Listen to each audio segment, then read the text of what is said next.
Conceitos da qualidade, gestão. A primeira pergunta que nós devemos fazer quando nós estivermos conversando sobre os conceitos da qualidade é perguntar o que é a qualidade. E para ajudá-los a resolver esta primeira questão, eu gostaria que vocês gastassem alguns minutos, alguns segundos para escolher qual seria o melhor tomate dentre as 6 opções. Seria a opção A, B, C, D, E ou F. Alguma coisa poderia ajudá-los. A opção E, com certeza, não é o melhor tomate porque é um caqui. E ainda para ajudá-los a resolver este enigma, esse inicial enigma da qualidade, estes tomates têm que fazer uma nova pergunta. Nós temos que fazer por que propósito nós queremos usar esse tomate. E a partir do propósito que nós queremos usar os tomates, nós podemos definir qual seria o melhor tomate. Vamos tomar, por exemplo, a opção A. Esses tomates estão verdes, ligeiramente, com, com poucas condições de serem maduros. Mas esse tomate, se nós estivermos na lavoura, onde o agricultor precisa de pelo menos 2 dias até chegar ao centro de distribuição ou ao supermercado, esta é a melhor condição de apanhar o tomate, embalar e transportar até um centro de distribuição, para que nesse tempo ele possa chegar já no supermercado com uma aparência do B. Aí o B, para quem for precisa, por exemplo, fazer um vinagrete, esse B seria o melhor tomate. Para fazer talvez uma salada, um molho de tomate diferenciado, a opção C ou a D seriam as mais apropriadas. E no caso de uma salada decorada, seriam as opções F. Então, no que nós podemos dizer, se a gente considerar a Dona Maria cozinheira, a qualidade para ela que seria o melhor tomate é aquele que atende o propósito da minha comida, isto é, se ela for fazer o vinagrete, ela usa o tomate B. Se for fazer uma macarronada, usaria o tomate D, que é o tipo pomodoro, e assim por diante. E ela também iria dizer o seguinte: olha, eu vou à feira todos os dias para comprar os melhores hortifrutos, sempre fresquinhos e bonitos.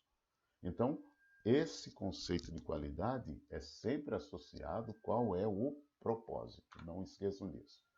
Existe também uma outra definição de qualidade que já é muito mais num conceito subjetivo, é que a qualidade é um conceito subjetivo no qual está relacionado diretamente à percepção de cada pessoa. Então, os diversos fatores podem influenciar na qualidade, na percepção da qualidade, assim como a cultura, o tipo de produto, os serviços prestados, quais são as necessidades e as expectativas para aquele dado momento, ok? Seguindo em frente, nós podemos considerar que existem 6 condições de definir a qualidade. A primeira condição é pela excelência.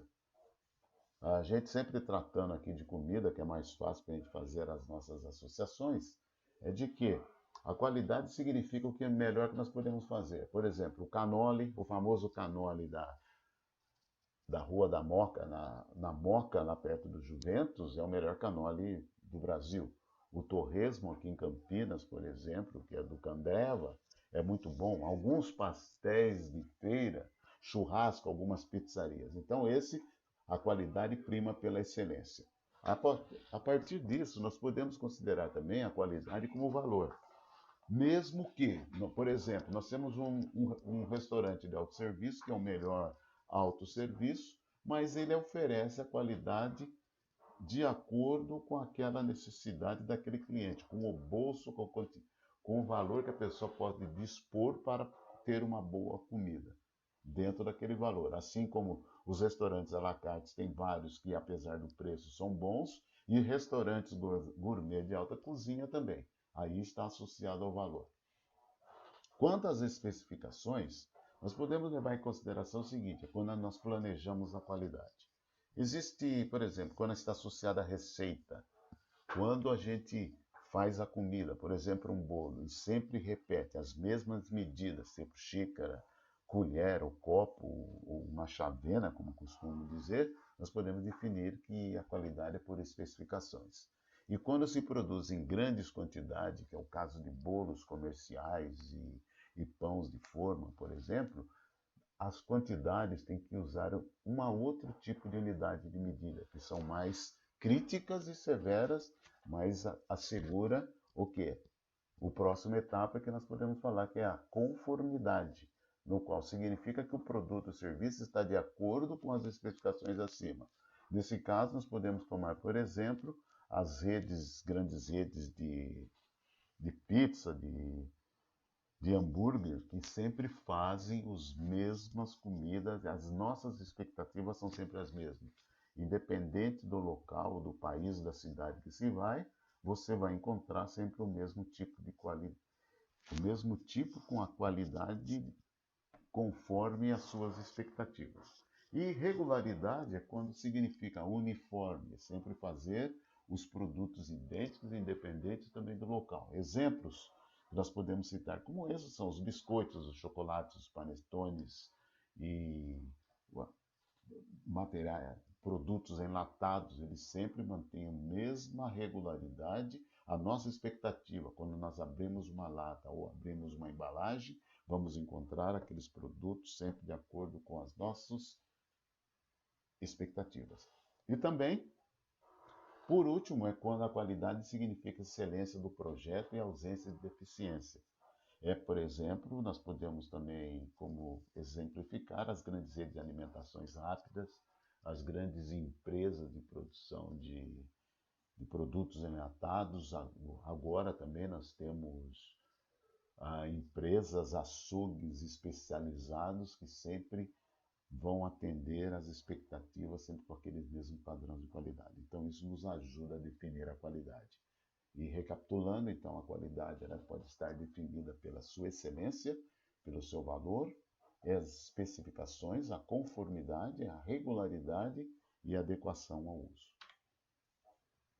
Um outro ponto que nós podemos levar em consideração são os verdadeiros custos que estão associados à não qualidade de um produto. E isso nós podemos usar, por exemplo, um iceberg.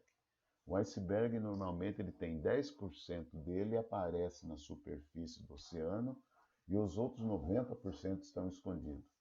Então nós podemos dizer o seguinte, quando nós temos os custos tradicionais da qualidade, eles são facilmente identificados, que são os custos de inspeção, de garantia, do retrabalho, as rejeições que nós temos no produto, a sucateamento de algumas peças, as penalidades e os danos.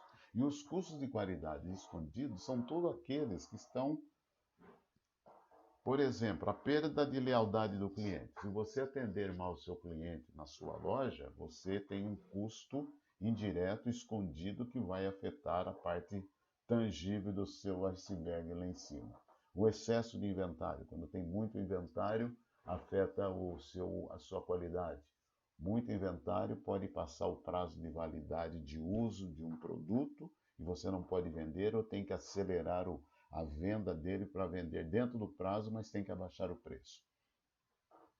Um outro ponto que nós podemos levar como exemplo aqui é alterações de engenharia, quando você trata de produtos manufaturados. Quando se trata de serviço, está sempre associado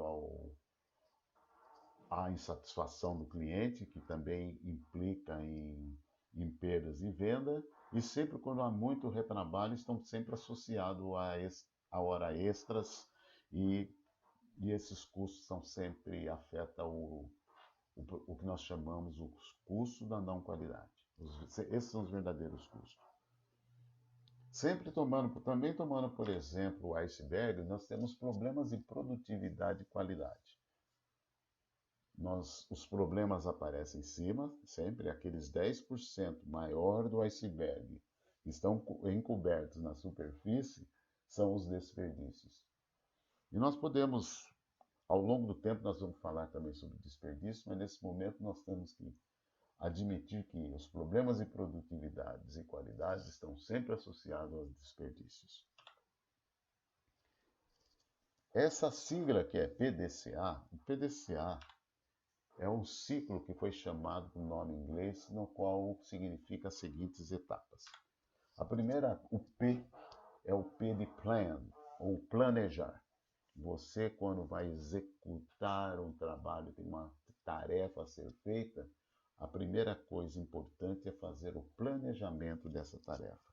Após o planejamento dessa tarefa, a gente tem que fazer isso. Você faz, você executa o que você planejou. Após a execução, é recomendável, é sempre bom você verificar, checar, analisar se o que planejou, o que executou foi feito de acordo com o planejado.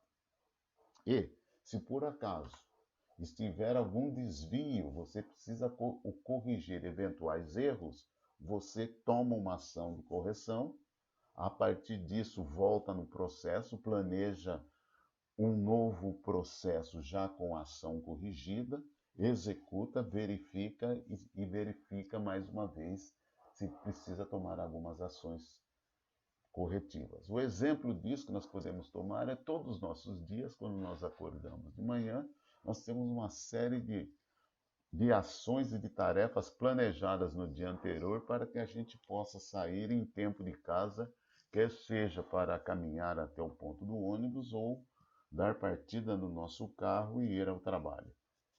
A gente planeja o horário que do despertar, a gente planeja o tempo que nós devemos fazer a higiene pessoal, o tempo para preparar o café, o tempo para voltar e terminar a higiene pessoal, o tempo para buscar todos os materiais que precisamos para executar as tarefas do dia, ou no dia anterior já deixou tudo pronto, uma pasta com todas as atividades já pré-estabelecidas. Então, o ciclo PDCA é algo que, a partir deste momento, quando nós estivermos falando de qualidade, nunca vamos abandonar. Vamos sempre lembrar, planejar, fazer, checar e atuar. Ou plan, do, check and act. Uma outra atividade muito importante que faz parte da metodologia da qualidade é o que nós chamamos de brainstorm.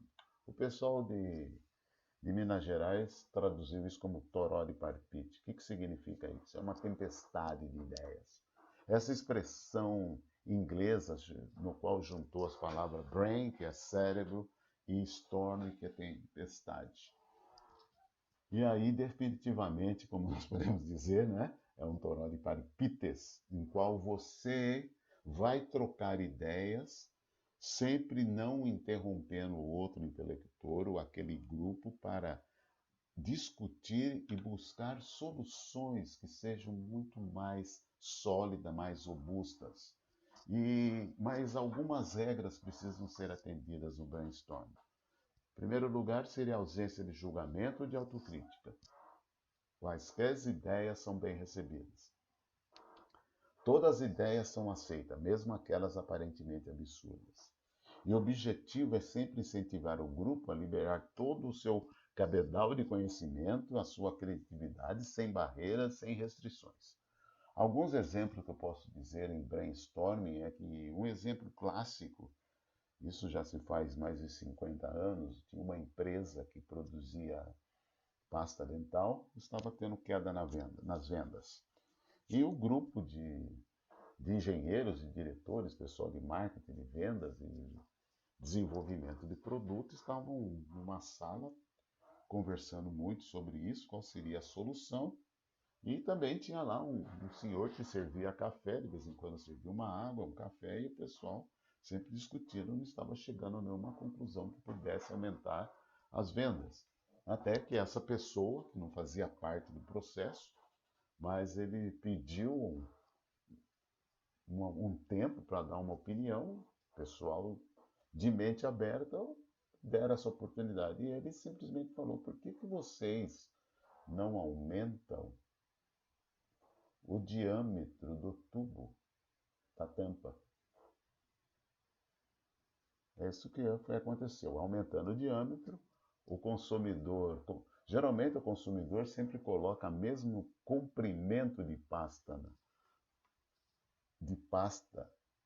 na escova de dentes. Mas o diâmetro aumentando um pouquinho, acaba mais cedo, aumenta-se as vendas. Um outro exemplo também é de pensar, dentro do brainstorming, é o seguinte, é pensar fora da caixa. Existe a definição de que insanidade é continuar fazendo sempre a mesma coisa e esperar resultados diferentes. Um exemplo clássico desse, nos tempos isso já voltando nos anos, na década de 70, quando começaram as viagens espaciais, os americanos depararam com um problema que teria muitas dificuldades em escrever dos papéis dos astronautas e suas anotações com caneta esferográfica, porque por ausência da gravidade eles teriam dificuldade de a tinta sair. E aí a NASA gastou muito dinheiro com muitas pessoas trabalhando para desenvolver uma caneta que pudesse escrever a gravidade zero. Depois de muito tempo, muito estudo, realmente foi encontrada uma caneta que cumprisse essa especificação. Enquanto isso, os russos, que não tinham os astronautas, mas tinham os seus cosmonautas, pensando fora da caixa, eles encontraram uma solução bem simples para isso. Eles usavam lápis, que não tem nenhuma ação da gravidade. Então isso é muito importante. Quando nós estivermos fazendo um brainstorm, pense muito. Pense fora da caixa. Sempre as melhores soluções vêm de fora. E provavelmente de uma pessoa que não esteja envolvida diretamente no processo. Um outro conceito dentro da qualidade que nós precisamos usar é, mais uma vez, nós temos a ajuda de uma sigla em inglês, que é o 5W2H, no qual o significado do primeiro W é o what, é o que. O que? Se eu tiver que executar uma tarefa, a primeira pergunta, ou tiver que resolver um problema, o que é que eu vou fazer? O próximo W é o why. Por que eu vou executar essa tarefa ou eu vou resolver esse problema?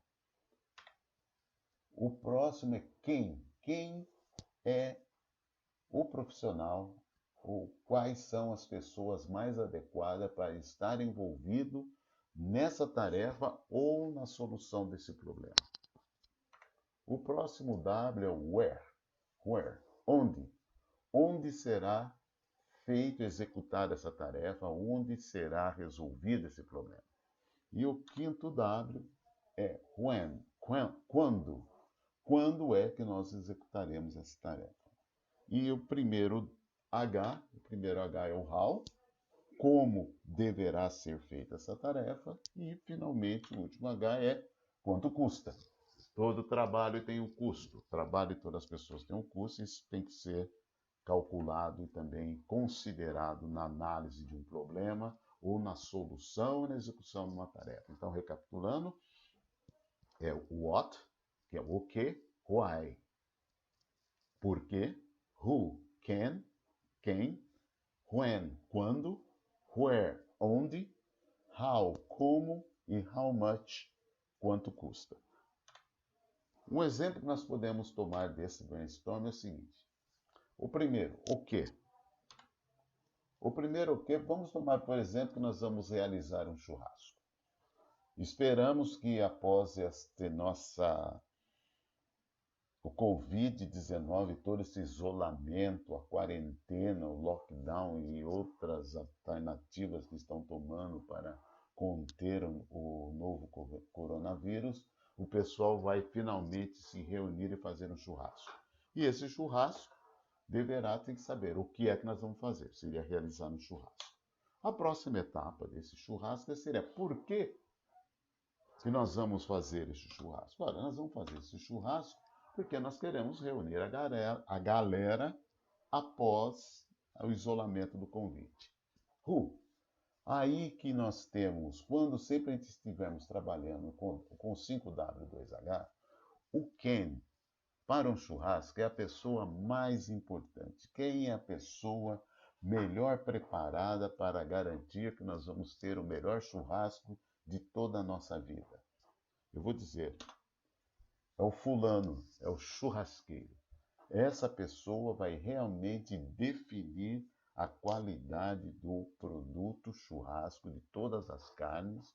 Ele é o assador, ele é o comprador das carnes.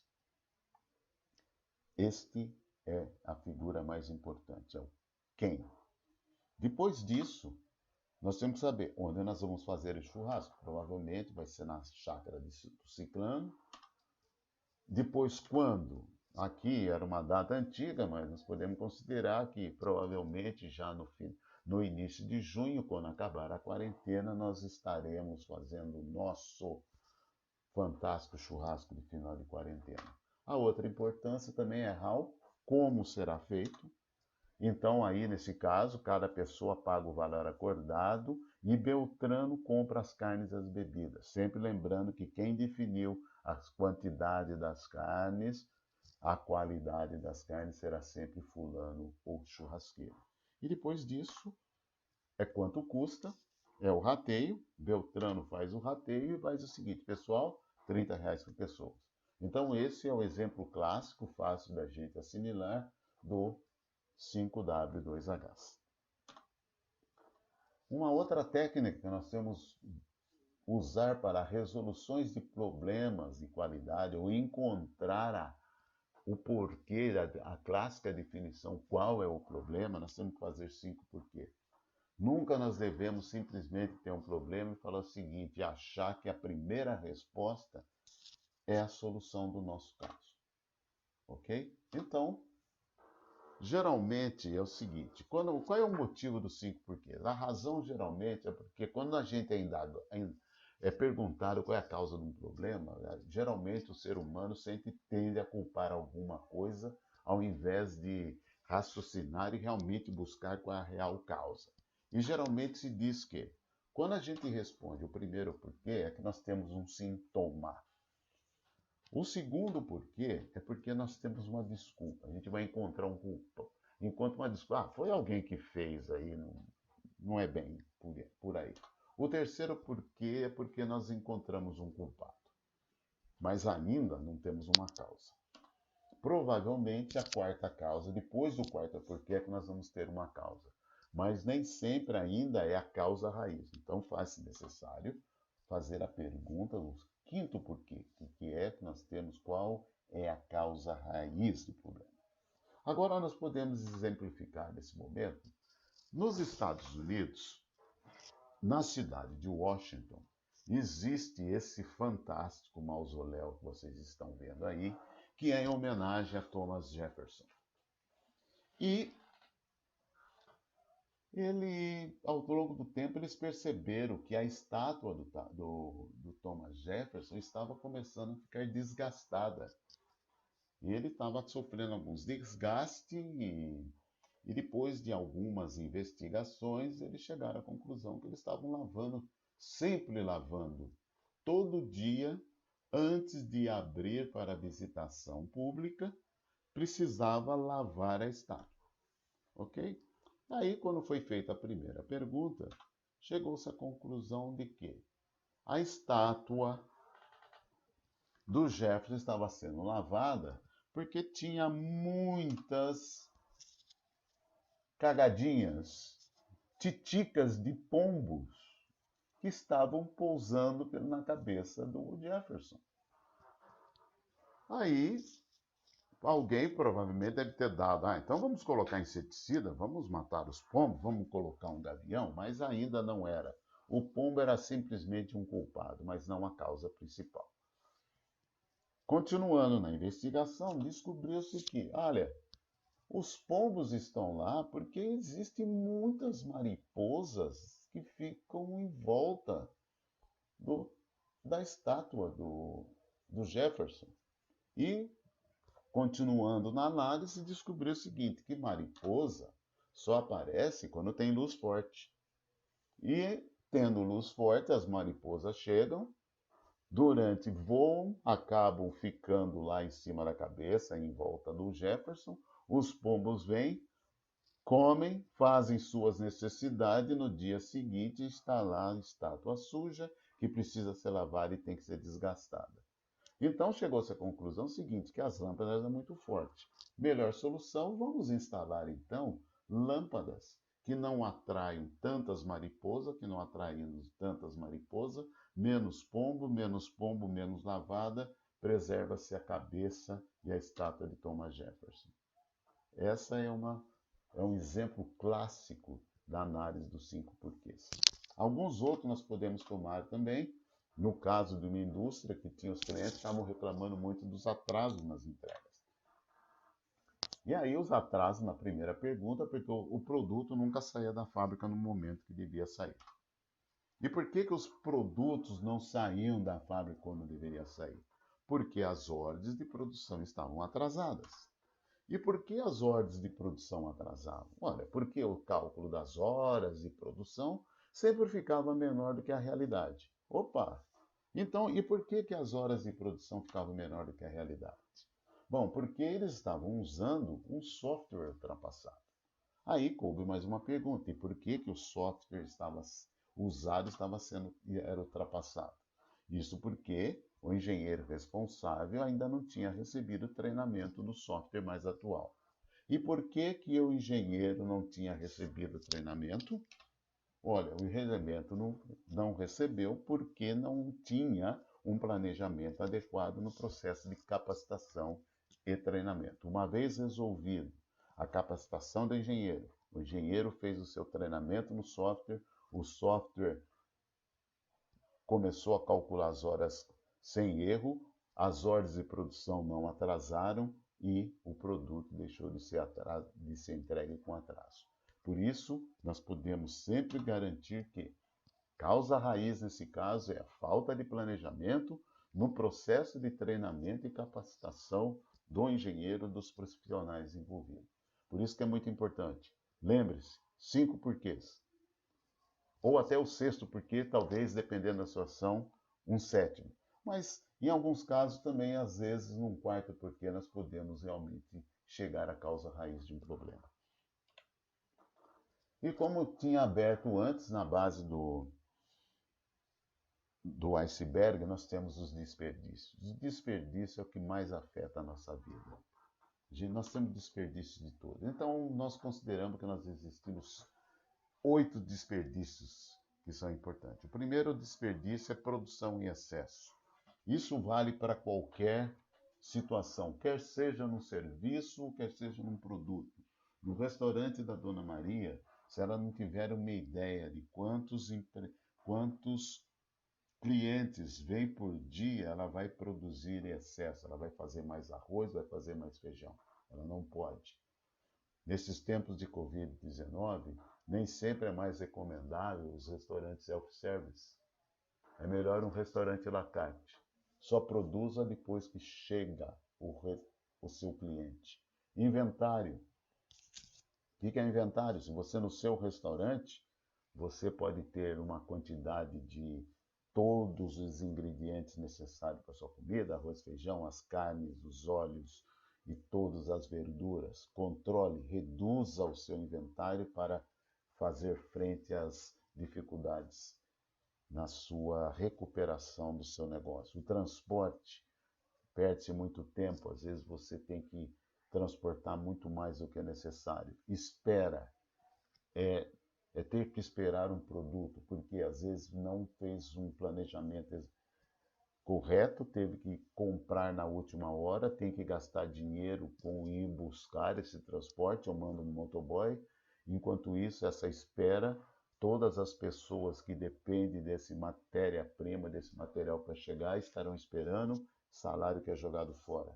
Movimentação, por exemplo, movimentações inadequadas dentro de uma fábrica, dentro de um centro de logística, numa farmácia, muitos funcionários que estão batendo cabeça um com o outro atrás do balcão.